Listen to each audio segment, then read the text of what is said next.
Welcome to What the Biz, where we talk about building successful businesses, balancing life, and all the WTB in between. With your hosts, I'm Bridget Vector. And I'm Dan Prochko. Welcome back to What the Biz. If you're back today, which if you're hearing this, you are. I'm a wordsmith, let me tell you. Great this clarification. Right. This is an extension of last week's theme we started around your big eight, your dream team, which is what we're exploring today. Okay. We found, last week we talked about how 80% of businesses that want to sell never actually make it to that closing table.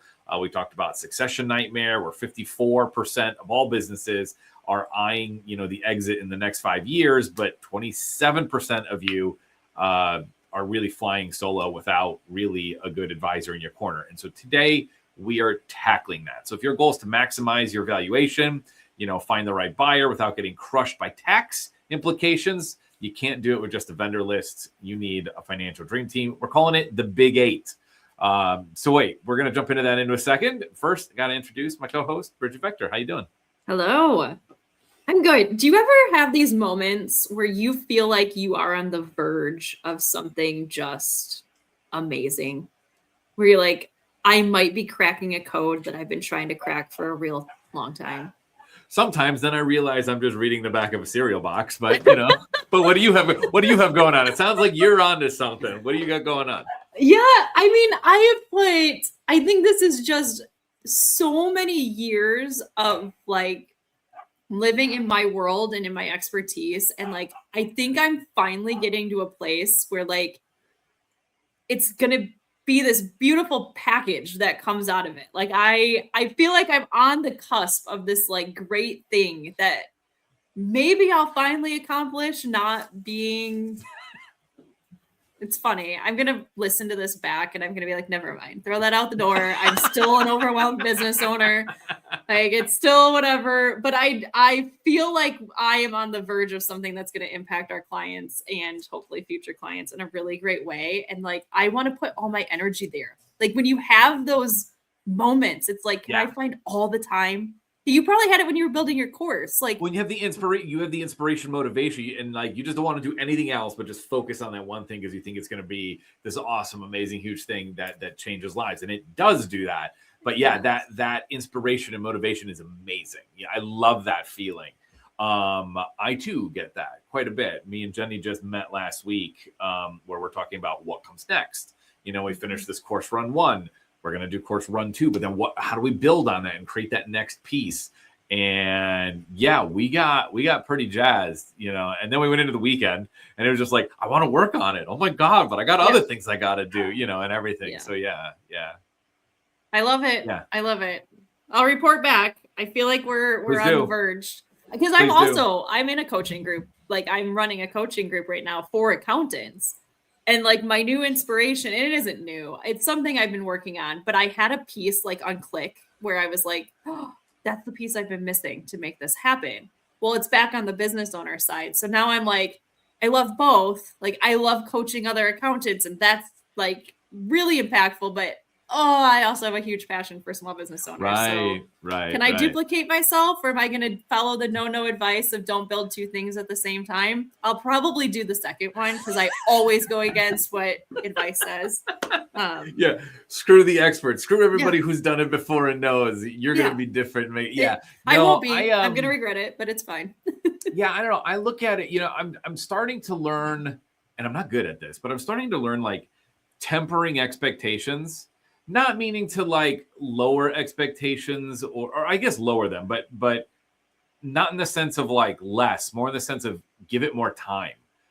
Everything takes so much longer than we think. And all that excitement and motivation, like the number one thing that kills it is this excitement to get it done ASAP. And it's just like, wait, think about how big of, like, if you're having this, like whoever's listening, if you're having an epiphany with yourself of like, I'm going to change the industry and everything, it doesn't happen in a week. It doesn't happen in a month. It's going to take a decade.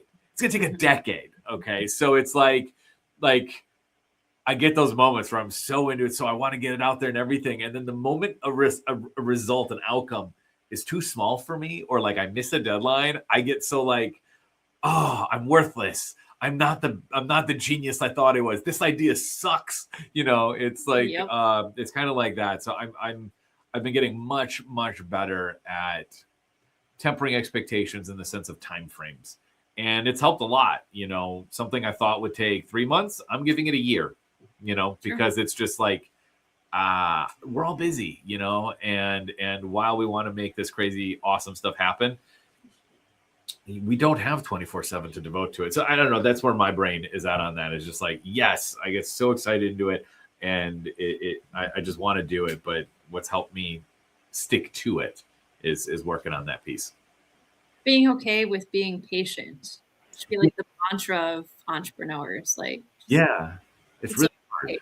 it's so hard because we want instant results. Yeah. Well, I mean, so speaking of results, so let's get into this today. Okay. Speaking of results, business owners, we get to the end of when we want to keep working, put it that way, or say we've built the business to a point where it's like, you know what, it makes sense to sell. I don't want to be in this industry anymore, or I want to work on my next project to grow the next thing. Okay. And that, really the three biggest concerns, when you get to that end of the sale is maximizing valuation, what are tax implications, and finding the right buyer. But to accomplish those things, if we don't take all the right steps leading up to that point when we have that feeling of we're ready to sell, we won't get those things. We're going to end up having a lower valuation. We'll pay more in taxes, and we'll sell to somebody who doesn't care about this business or isn't going to take it in the right direction. They'll sell it for its parts or something like that, and it's not going to continue on, what we've built. Well, and I would even say, like, beyond, because I know we're going to talk about the big 8, but even beyond just selling, like the big 8 we're going to talk about are super beneficial to you. Even let's say you're 20 years out from selling. Yes. This is a list that is going to be those advisors that not only are beneficial at the end, but leading all the way up to the end. Yes. So true. So true. I was just putting in a context of the last episode, but you are so right. Yes. These are the 8 that you need, every business owner needs, to help hit that next level. So we're just going to jump in and we're going to share with you who these 8 are. Okay, because they're specific people. They have names. They've got addresses. No, just kidding. So it's these 8 types of people that you need to find. We're going to dox 8 people right now is what we're going to do. No. So there's 8 types of people to have in your corner, in your ring. I don't know how you want to call it. Hub and spoke. You're the hub. You got these 8, spokes coming out, whatever you want to call it. And so we're going to go through these 8. I don't know what order they're going to come out in because we're pretty organic over here. But I know we're starting first with the growth-oriented accountant, and I know Bridget, money numbers are in your corner, your wheelhouse. So tell us about this role. Well, so this one I think is interesting because the last episode we talk about that the survey, right? Most people are listing accountants as their primary advisor, and I find this one interesting, but maybe not so much, right? Because that is a seat. So your tax accountant is somebody that you would see at least once a year. But I think the missing spoke or the piece to think about here is the advisory or growth oriented. So not necessarily like, oh, I see your books on an annual basis, but this seat is the person that is there for you every single month. And this is truly the gap that me and my team try to fill for our clients. Like, we are seeing what's going on in the books. What strategic decision making can come from this? How can we tax plan before December? How do we translate what's happening inside of the books into growth? Like, how do we go beyond just accounting to get into, like, let's make your business grow, right? Yeah. Like, that's where our passion is. Like, we can run reports all day long, but no business owner loves to just like stare at numbers on a piece of paper. The question then becomes, what are we doing with those numbers? Like, what's your customer numbers telling you? Like, what's that product profit margin telling you? What's the number of hours you're working telling you? Like, somebody may say, my accountant doesn't ask me about the number of hours I work. you need a growth oriented accountant, like somebody Yeah. who is going to be in that room to advise and plan and really give those proactive recommendations. And when we talk about the rest of the big eight, we love to be in rooms with others that are part of your big eight because we can collectively work on your behalf. And we kind of take the role for a lot of our advisory clients of like, okay, we're going to reach out to your CPA for taxes and make sure like, hey, here's what's going on for them this year. Like, what do we need to do? Should there be different changes they're making? And kind of being like that quarterback, right? Like that person that's bringing everybody together, because business owners have enough to think about than trying to bring all their advisors together to work on their behalf. And yeah, you need to have an advisor accountant. So you 100%. I mean, have multiple in your court, really. Yeah, to your point around the taxes, that's just once a year. I mean, I wouldn't even call them a tax accountant, to be honest. They're a tax preparer. Like that's really all they are. They just prepare your taxes. Because if they were a true tax accountant, they'd be more strategic in that way, working with you throughout the year to reduce your tax liability or increase, what your profit looks like, et cetera, to help you hit your goals. That's what a growth-oriented accountant actually is, or that financial partner that understands the reports, your bookkeeping team, et cetera, to your point, that can help you understand what decisions to make based on what's happening, throughout the business. So yeah, 100%. Yeah. Next on this list, a business consultant. Okay. This is the role that focuses on like the high level health and helps you understand how to visualize and connect the dots to the future of your business. Okay. So a business consultant, I know a lot of people think they're just high price wastes of time. That's the joke around, and they're not whatsoever. We as business owners got into our businesses because we're good at what we do. We're not always the best at operating and running our businesses. And the moment we can accept that, we can make the decision to move forward and make things better. And a business consultant can really help connect those dots and fill in some of those gaps. So they evaluate things like back office performance. They identify, say, workflow bottlenecks, to help, processes work better. They even help you standardize your procedures so that things just work more efficiently.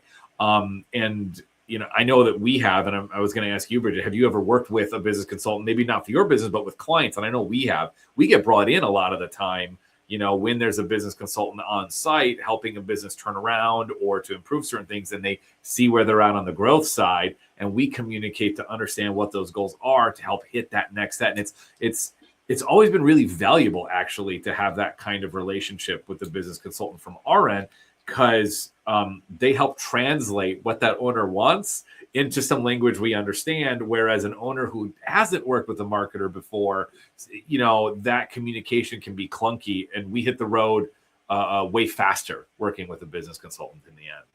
Yeah, especially I would say those that specialize in your industry. So like if you can find somebody that is a specific, like that is their solution matter expertise, right? Like of your industry, they will propel your business forward in ways you couldn't even think of. Especially when you're working with one that is going to take that like, hey, I'm a step back from your business, and that makes me see some of your bottlenecks or issues a little bit easier. I know that we've had clients that get kind of confused because they will get into financials at times, but because they're using it for certain pieces, and they'll be like, well, why do we need both of you? And it's like an education moment for us, for both like the business consultant and us, to say, business consultant's like, wait, I don't want to do like accounting, right? We support different arenas of growth, and they're there for others. And when you can get both together, oh my gosh, like the value that comes from, like you were saying, from your side, that partnership, you're speaking the same language on behalf of that client then. So valuable. Yeah. And, to my point earlier about being expensive, and I'm putting that in quotes because they don't necessarily have to be. They're usually around for a project, I think, which was to your point, Bridget, like finding those that have the expertise of what do I need now? What is this piece I'm trying to solve now? And finding that business consultant to help reach that next point. It is a business consultant isn't someone that's always with you all the time. Granted, I think there are those, but they're more like business coaches in a way. But it's more like, oh, I have this issue with my manufacturing process. How do I solve this? I don't know. Let me bring a consultant in to help figure that out. Oh, yep. I'm having an issue on cash flow and my operations are bleeding right now, and I don't know where that is. It's not necessarily an actual manufacturing process. It's something else. Let me bring someone in to help with that. Or, I'm trying to launch or spin up a new product line. How do I help do that? So business consultants can be around for shortened periods. And that's what you then pay for. Also, we've talked about this before a little bit, are the, what are they called? The fractured, that's not even the right word. Like the fractional? Fractional. I said fractured, like we're breaking them into pieces, which is kind of what it is, but fractional. They're breaking your business down into pieces. Yeah. Right. There you go. Right. But fractional consultants or a fractional marketer, a fractional, CTO, a fractional CMO, you can have them for, instead of full-time or of hiring them in, you can hire them for basically what you need. And it makes, finding those partners that you need a lot more affordable. Yeah. And I know we're going to talk about marketing partner next, which is your world. Yeah. But I think to bring like the business consultant and how a marketing partner, before you dive into that, like think about if a marketing partner doubles your sales, right? The business consultant is there. Like there is a world where they help with your staffing. Like we all go through it, like staffing hiccups. We don't know how to make our staff the most effective, or we don't know how to manage our staff there. We don't know how fulfillment won't collapse under like new growth. And that consultant is there for that, to bring that together for you, because they are experts in those arenas normally. Like they know how fulfillment, and they know how to like update your staffing world, or how your technology won't collapse when you grow. And I think having that partner along with your marketing growth partner typically makes a lot of sense. Like the two of them really, I guess, parallel or complement each other very well. Oh yeah, 100%. I love that point. That is one thing when we work with our clients where they're always like, I want to grow fast. It's like, well, how fast? I want to double. Have you ever doubled before in size? It's like, no, it will break your business. Like I would just straight out, I tell them it will break your business. Because my next questions then are like, okay, do you have a hiring process? What does that look like? How many people do you tend? And it's just like, usually things are not aligned. And that's where when there's a business consultant in place, they get the business ready or know what steps to take for when that growth hits. So I love that so much. Yeah. So let's talk about marketing growth partner. So kind of as this states, they focus on growth, but more so they're looking at the whole funnel. And this is one of the things that we do with all of our clients is that we try to understand what does their growth look like in its entirety? Where are leads coming in? How are they winning clients? How do they talk to those clients through the sales system? What, product services do they have, et cetera? And so we work to tie all of those pieces together to show a more holistic view of how everything plays together, because as a marketing partner, many of our clients come to us like, I need help with ads. It's like, that's great, but how much ads do you need? And they don't know. And so if they're already getting, say they want 100 leads a month and they're currently getting 75 from their current efforts, they only need another 25. And a strategic partner is going to understand that piece and create a system that helps to generate those extra 25 rather than focusing on generating all 100, and so they're like a true marketing partner sees that full picture and works within the current environment to create the best outcome possible. Well, and brings it all together. So, I mean, you use the word fractured, it stops the fracture in that world, right? Like it truly, like the bringing the holistic approach and having the full picture together. Because I've seen this happen where I'm not saying that there aren't marketing firms that have different specialties. And I know that there have been, specialties that you guys work with directly or outsource certain pieces to, but ultimately you are living in that growth partner space of like, we see the whole picture. And while we may not do every piece, we're bringing it together. I've had clients that live in very fractured, where one person is over here and then you have left arm over Mhm. here doing something else, and then you have something over here.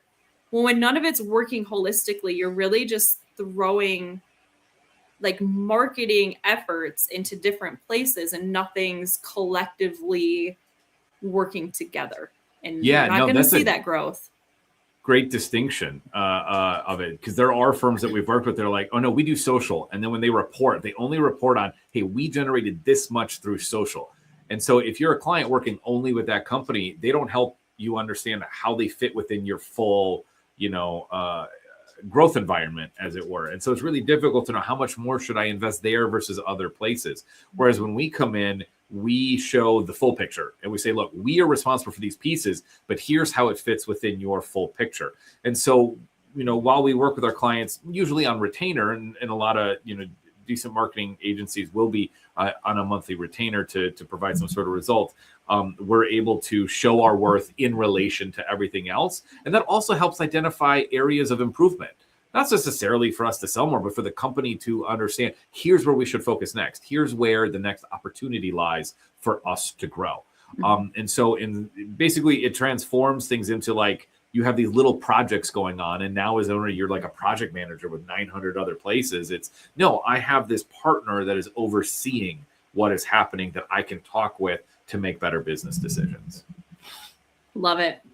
Yeah. Let's go to number 4. So this is an arena that I think is normally sought out reactively. And it's the business attorney. Okay. So some businesses may work with an attorney in the beginning to help get their structure set up, or maybe, just work through some of their business setup documents, but it's not something that's typically thought of beyond that. And this is a seat that, while you may not talk to them all the time, having somebody that you would go to before an issue arises is so much better than getting to them when something catastrophic has happened and now you are frantically trying to find somebody to represent you in that seat. Or maybe it's even contracts you want reviewed, or questions you have around your proprietary information. Maybe you want trademarks or copyrights. Maybe you're buying or selling certain things. So like there's a lot that goes into it. And I think having a great business attorney like in your world that you're already kind of engaged with. I know some actually do like a very small quarterly like retainer, and I'm talking very small, where like once a year, if you want them to review like contracts or something that you have, it's just kind of included in that retainer. That could be worth it, right? Like, or just having somebody that that you would call. And this is super important with succession, right? If you're going to be selling, you're going to be bringing an attorney into it. So having somebody that you trust, or maybe even having your business set up for what happens if something happens. These are the partners that you need to have in the room. And it doesn't mean you talk to them every day, but I think it's very important to have somebody ready to be at the table for you. I mean, super important. I'm just thinking today in the AI world, like what is the AI impact if we're going to start using it in some way on our business? Like if you don't have a lawyer available to help you understand what that means for your business's liability, then that's something to seek out, And if you're baking it into, your systems and processes where we're taking humans out, like really, really important to know. I think other places where attorneys can help are in benefits. If you're thinking to do employee like ownership stakes, like you're giving equity in the business out, like on some levels on buyouts, like all of that has to get, set up and structured, through attorneys to make sure all of it's legal. So very, very important. And I had not heard that there were some attorneys that had like quarterly or like retainer programs. I think that's awesome. I think more of them should advertise those, because I think more people would take advantage of them. Because I think a lot of people look at attorneys where it's just like, I don't know how much time they're going to take to do stuff. They're always expensive per hour, and like, yeah, while that's true, you don't actually use them all that much. I mean, thinking year to year, a few hundred per year if you haven't made a lot of changes, a few thousand per year if you have. I mean, that's not all that crazy to make sure that you're in place. So finding a great attorney that you jive with, that understands your industry is great to have. Well, and I think you hit a key point there real quick. And I think saying this, a lawyer that you hire in a reactive state will always cost you probably 5 times what a lawyer you've already had in your wheelhouse would be. Because if you call a lawyer in a panic, they already know that you need them. Like, they already know it. And you don't have the relationship built. So, yeah. Yeah, I mean, all of these roles are good to get strategically rather than reactively. 1,000,000%. Yeah. Moving on to number 5, it would be your insurance professional. And I'd like to think of this person as a risk mitigator, actually. I mean, when we were looking at last week's topic and looking into businesses selling, one of the primary concerns when selling was actually 87% of survey respondents were saying that cybersecurity and fraud were a primary concern, through selling and understanding the safety and security of their business. And so an insurance professional can help you not just mitigate those, but other elements of your business, helping to protect your digital footprint, as well as contingency planning for your operations and liability. I mean, that's anything from I guess, like I said, professional liability, in case accidents or things happen during the course of business, to workers' compensation and other elements of your business. Yeah, I think it's an overlooked seat.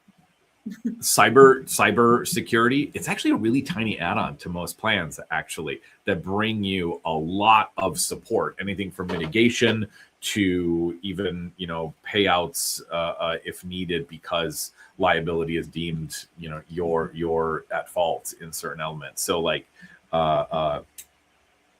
really, really awesome stuff, at least in my plan. So I would say take a look at it, because it actually doesn't cost that much to add on. Really, really important in today's world. But I think having a great one that will review your insurance annually is also important, because your business can change a lot in an annual landscape, right? And I know early on I was working with my insurance professional, and like, it was brought up, like, if you're working in a coffee shop and somebody trips over your laptop bag, like, your certain policies won't cover what may come out of that, like if you get sued, right? And so there were certain aspects like that I didn't think of. And I know in the accounting industry, I have seen scenarios where like something happened cyber, and they're like, my cyber coverage literally paid for the wages and the impact to our clients while we were offline because of that scenario. And I'm talking like $100,000 probably or more of impact. And it was just like, it was covered by my cyber policy. So like, cyber is changing every day, which is why I think it's also important to have at least an annual conversation with that professional to make sure you're covered, right? Yeah, there's also like different regulations per state, like at what point do we have to have workers' comp? At what point do we have to provide insurance for our employees based on company size? And having those agents that check in with you, or those that you can just reach out to, be like, hey, I'm doing this. What's my impact? Or, hey, I'm now operating in a different state. What's my impact? All of that stuff is really important. One of the things that really got me more aware of insurance was health versus auto insurance. One of the things that I learned was, when you say you're in a car accident, your health insurance does not cover you on an auto insurance per se. It's the other, like whoever's at fault, it's their insurance that covers your medical bills, And so it's just like, if your insurance is not up to snuff when you're in certain environments, certain situations, you potentially don't have coverage for certain things. And so it just opened my eyes of like, oh, I actually need to pay attention to what's going on here. But what I really need is that advisor, that insurance professional, that risk mitigator in my corner that helps me understand what all those things are without me having to ask for it. Helping me to see that full picture is really important long term. Having your back. Yeah. Moving on to number 6. Yeah. No, why don't you take it? Go for it. This is one of my favorite. I love all the advisors on this list, but This is one of my favorites, only because I am a huge advocator that I think everybody should be building wealth inside of their business. So the wealth advisor. And I know that this can come with some like good and bad, right? Like some people have feelings around wealth advisors and talking about life insurance and all of these things. But a great wealth advisor is going to be there to help you manage the wealth that you hope to get out of your business, and then like planning for it and making it worth something in the future years. Like this comes down to making every dollar that you have work for you. And that's what I think around this whole wealth advisor piece. Your business really should be your largest asset, but not your only asset. So when I think of this role, having somebody proactively in your corner that is helping you think through, like, how do I make this revenue work for me? Or how do I build wealth so I can retire in the future? How do I, plan for my estate? How do I make things more tax efficient if I'm going to transfer wealth? Like, how do I do charitable giving? They are really involved in the pre and the post exit planning, right? So what happens when I decide to sell? And this role, to me, like when we can get this role and like myself and a tax side kind of all together brainstorming, like you end up with such a powerful financial team on your side. And I want to point out something that I learned quite a while ago, but I don't know that it's like overly talked about. So when you are a business owner and you end up with like a very valuable employee inside of your business, I didn't realize, like in my young days, that you could actually take out from your business a life insurance policy on that key employee inside of your business. So if you've like kind of worked yourself right out of your role, or you have those key employees where if they weren't there working, you would have serious operational troubles, you can actually take a life insurance policy out on those individuals. Your business can pay for it. And the goal is that they benefit from that policy, but also your business gets a benefit from that policy to cover the wages that you'll need to cover to either, if they're out for a while, or like obviously life insurance, like something catastrophic has happened, their family would be benefiting. Same thing with disability. Like your business can have those policies that they're benefiting on disability, but your business is also benefiting. And I think we get so caught up in growing our businesses and we end up with these key employees that we aren't thinking they are also an asset. Like, how are we protecting our employee assets, both for them, for their families, but also for the business and the clients and customers we serve? And that is where like a great wealth advisor comes into play to give you that holistic, like, let's protect your bottom, right? Like, let's just protect you. And so I love this partner in my business owners. No, so well said. The only thing that I would add is just interest is compounding. So the sooner you can get that wealth advisor to get you on the right track, the more your money will work for you in the long run. That's the only thing I would share on that one. Fun fact, I know hiring your kids is always like a hot topic of business. If they are hired into your business, you can open a Roth IRA for them. And you want to talk about compounding interest? Like, we're not going to dive through how to do that. Maybe that's a later episode, like how to hire your kids.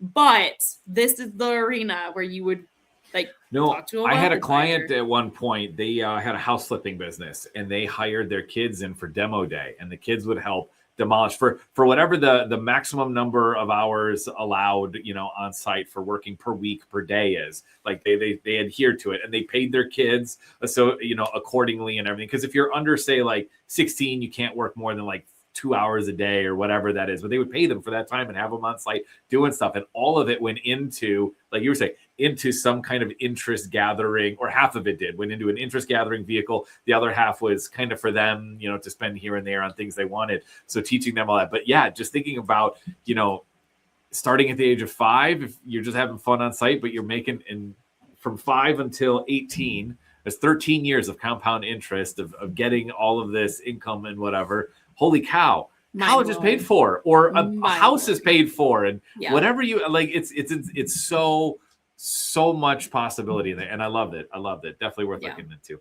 And I know we're going to talk about the M&A when you're selling. And we're going to talk about the 5 years, right?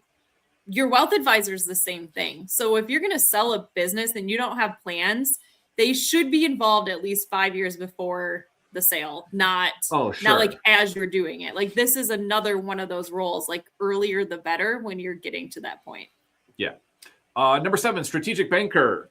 So the strategic banker, helps us as owners understand our financing options. At some point, we're probably going to need a loan or a credit, or just understanding what we have out there and how to protect our company's money. Like, where does it sit? How does it sit in a protected way? That's a key role for the strategic banker.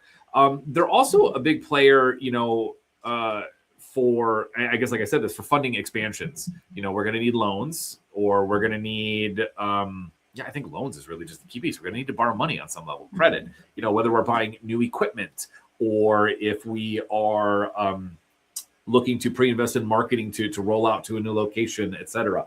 That banker is going to be our lifeline for understanding credit, where we can get it, what are our best terms, how to structure those deals, et cetera. They are also great for introductions to other professionals. Like they have a lot of people they know, like obviously working with other business owners, right? Like they know a lot of people.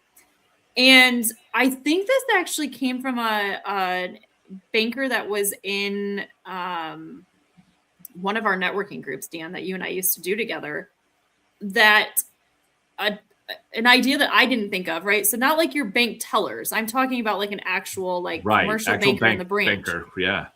If you have a relationship with that person and something happens with your business bank account, you can pick up the phone and actually have, like, you're not going to a 1-800 number, and you're not going through like the stinking key, like press 9 to get to somebody maybe in 4 years, right? You actually have a built relationship with somebody that hopefully will pick up the phone and be able to help you with whatever big incident has come up for your business.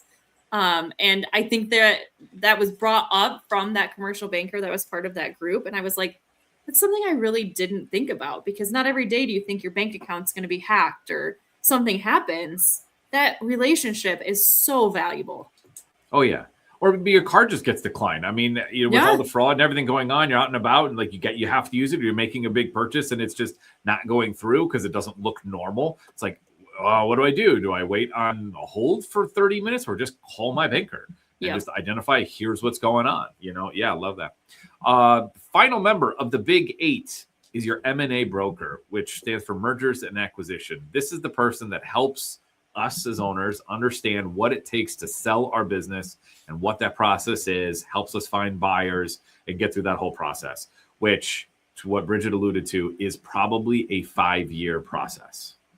So if you are ready to sell today, while possible, highly unlikely, and there's probably work to do over the next 3 to 5 years to get it ready for sale. And this is the person who knows how to do it. And I think, last week, this whole, series so far has been spurred by a conversation we had with the M&A broker in our network, where they shared, and how we started this episode was that 80% of all businesses do not sell, either because they can't find the right buyer or they can't get themselves into the right position, whether it be through processes, profit levels, cash flow, et cetera, or other reasons, but 80% of businesses don't sell. So this person is highly valuable to be used as a resource to get us to where we need to go, if that's the plan. Yeah, and I think one of the key takeaways I had from that conversation with, the one in our network is, like, he just said, I'm not brought in early enough. And it's always, just sad to watch these business owners that have spent their lives or like a huge portion of their time building these businesses. And it's like, if you would have just talked to me 5 years ago, we could have planned for this or did this better. Like even if there's certain areas that he would advise you to maybe look at, like updating or changing, or he has professionals, right? Good M&A brokers have professionals that they can refer you to say, hey, they're going to help you with this side to get your valuation up. And this piece needs to be, but if they're brought in last minute, they don't have the courtesy of time on their side, right? To get you to the highest valuation possible. And it makes their job really hard, because what do they end up with? A lot of very disappointed business owners who expected one thing and are shocked to hear something totally different. So bring them in early. Like that was my takeaway from that conversation with him. And I don't think I would have ever thought about 5 years ahead of time, to be honest, until that conversation. Right. So I think it's a great place to kind of wrap up today a little bit, and to kind of say, one of the themes that I heard through all this, and I know you brought it up a lot more, is the coordination of this dream team. That breaking down the silos between them, introducing them. I mean, like you just said, your banker knows people. So if you don't have people, they help get you introduced. But if your wealth advisor gets to know your banker, gets to know your M&A broker, gets to talk with your growth-oriented accountant, and you get them all working together, I mean, just think about the progress that can be made, or the work that can be done moving in the same direction toward getting you to a certain goal. Like, it's amazing because everybody's working on their projects in silos, not talking to each other. And I hate being a messenger in between everything. If I can get them all working together, I can get someplace so much faster. Yeah. Well, and I think it's the best way to share goals, right? If you have certain pieces going to different advisors, nobody's operating towards the same goal that you may have, unless you're bringing them all to the same place. And I just, getting this core group at least introduced to each other, and then the ones that need to be in rooms together more frequently, like, have that primary advisor. Like I said, this is a seat we try to fill. Like, bring the heads to the table, right? Even if it's only once a year, it also helps our clients or business owners focus. They have the goals, they know what they're working towards, and then they have different partners kind of checking in on them and holding them accountable or supporting them when they need support. And I just think having this makes our lives as a business owner so much easier. Like, it would make your life easier to have this dream team in existence. And not to be like dark and gloomy, but should something happen to you, if you have this dream team written down and you're working with them not in silos, somebody, like whoever is supposed to do something, if something happens to you, would have a great resource to go to instantly to say, okay, the growth advisor accountant probably has the most information. And then my insurance person is going to have some more, and my banker would have some more. Like, they'd be able to get me into accounts. And like, this is kind of like when crap goes bad, you want this list of people so somebody can help, right? And don't overlook this. Like, please don't overlook this. Yeah. So I think the big action right now is, you've got that list of 8. If you got to re-listen to this episode, yay, it's recorded. You got to figure out those big 8 and literally write down who that person is. Like, put it down in a doc somewhere for you. And how do I get in touch with them? What are they responsible for? And maybe have that meeting with them now. Is like, hey, okay, look, you are in my big 8s. You are my person to help me get to where I'm going. How can I better connect you with these other people? Okay, does this help you? Can this help you? Can this help me? And one, if they don't think it can, maybe you don't have the right person in the seat, to be totally honest. But, if they're the right person, they'll totally want to be connected with the others, especially as it relates to you as the client, to help move forward. Okay, so I think that's number 1. Get that audit done, identify who's who for each role, and then start connecting with them about how to get them all working together in a way. I think that's a great next step. And I think it makes you become the dream client. Right? Like, that is where you're building that two-sided relationship, and like, you are also fostering those relationships better, and it's collectively just good. 100%. Cool. I think it's a great place to end today's episode. So let's move into the What the Biz moment of the week. I'm switching it up here today. Okay. I had one that I told you about, but something else hit me. And I was talking, my wife's in the middle of this big like crochet project. Okay. Like this hobby on the side she picked up recently. And to crochet, you need yarn. Okay. And so you got to go to a craft store. And she's like, we got to go check out Hobby Lobby to see if the yarn's on sale. I'm like, okay. And it wasn't on sale. So then she's like, okay, it'll be on sale next week. I'm going to go get yarn. I'm like, how do you know that? Well, they put their yarn on sale every other week. Every time the fabric is on sale, the yarn is on sale, and it literally is every other week. And I'm like, wait, what? They just every other week they put the same stuff on. She's like, yeah, and the discount's always the same. It's always in it. And I looked at it and I thought this was insane. I think this is absolutely insane. If you've listened to any of our past episodes around discounts, like your discounts have to have a reason toward driving new people in or getting past customers to purchase again sooner than they would have otherwise. Those are really the only two reasons for discounts. It's either a risk mitigator to get people over that hump of fear of will this be good or not, or to get people back in sooner than they would have purchased before, or potentially make a larger purchase than they otherwise would have. Those are the only reasons to have discounts. So for Hobby Lobby, this national chain, to just flip-flop every other week, the discount is on or the discount is off. In my opinion, it just trains people to wait for the discount. And thus they're not maximizing their profit or maximizing their revenue, which, okay, I get it. They're a big conglomerate and everybody's like, they don't have to make more money. I get it, but that's not the point. You're running a business. Run a business. Like I thought this was absolutely wacky. Like a total like fail in my book on this front. Like what the biz? What? I just have to wait a week and then I get the discount? Like why would I ever buy when there's not a discount? Like this is where my brain is at. Yeah. Am I off my rocker? No, it is crazy. I would love to know if there's any stats around how many people just buy it anyway if they've gone in there and maybe they That's don't a really good question. care. Like I don't know. That I don't know. I do think a lot of people would be trained to wait for the discount. They'd be like, oh, I know it's coming. So they may even have it scheduled, right? Like they may know That's the what I'm weeks saying. it's happening. Right. Yes. I mean, the fact that my wife just picked up this hobby and already knows that it's on sale every other week, I Yes. think just says everything. There's no point to buy it at full price. It must work though, Dan, because they're successful. I think all it means is their pricing is right so that even when it's on sale, they're still profitable, which a lot of businesses get wrong, but Yeah, they're just not getting as much as they could, is what I'm that's getting. true. That's true. You know, so that's the fail. Like if I was a small business, like I am a small business, but just think of a small retail business, a pet shop.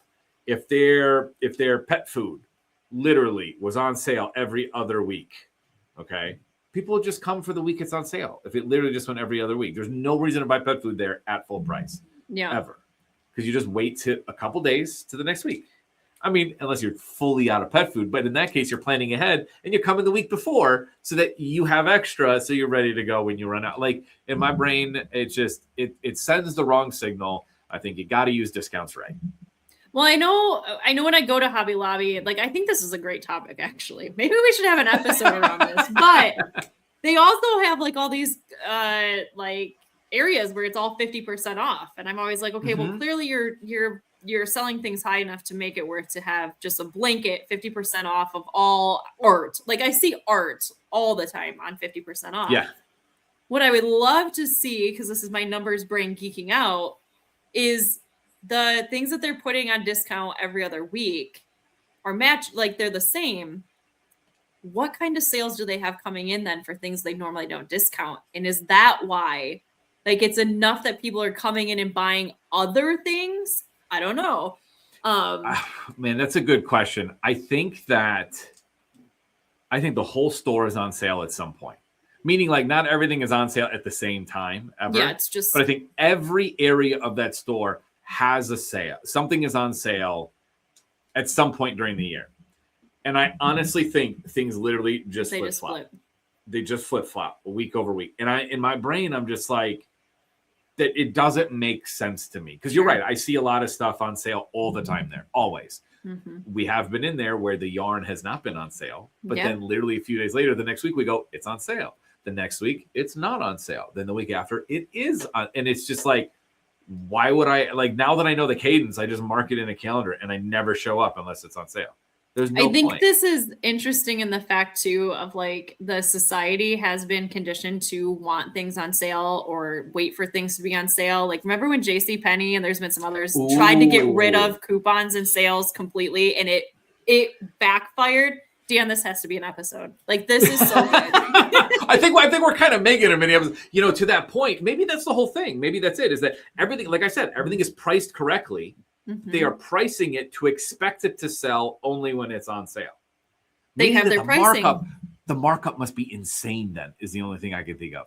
They It's not figured it just out. 100% markup or whatever. It's got to be like a 400% markup, so they can put it on 30% sale whenever they want, or 50%. That's insane. Anyway, okay, that's a wrap. My head's gonna explode. Thanks everybody. I think we had an awesome conversation around discounts at the end. Make sure you get your Big 8 in place. Otherwise, thanks for hanging out. We know your time is super valuable. Love it that you're spending it here with us. If you grabbed an insight out of today's episode, leave it as a review, like a Spotify or Apple. We'd love to have you throw it there. That helps other people understand, the value and some cool stuff that they can get out of here. Otherwise, if there's some topic you want us to cover, check out whatthebiz.com. Drop us a line.